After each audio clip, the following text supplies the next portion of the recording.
Alors, un petit rappel sur les radians. Donc les radians, je vous rappelle, c'est une autre manière de mesurer les angles. Et cette manière-là, elle fonctionne de la manière suivante. Considérons qu'on a un cercle avec le centre qui est là au milieu, et puis un rayon qui a une certaine mesure qu'on va appeler R. Maintenant, à partir de ce point-là, ici, on va marcher le long du cercle d'une distance qui est égale à R.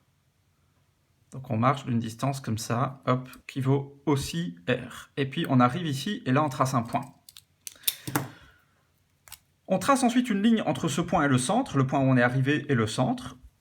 Et ici on a donc un angle, et on définit que cet angle mesure 1 radian.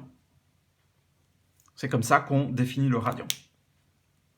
Alors si on continue à marcher le long de notre cercle, si on marche de 2 radians, on va arriver environ par ici. Si on marche de 3 radians, on va arriver par ici.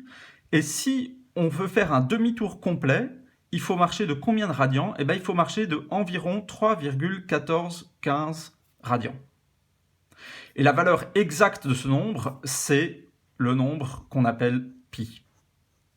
Voilà. Donc si je marche exactement pi, j'arrive à faire un demi-tour, et pi, ça vaut environ 3,1415.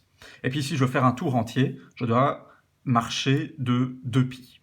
Donc faire un angle de 2 pi radians.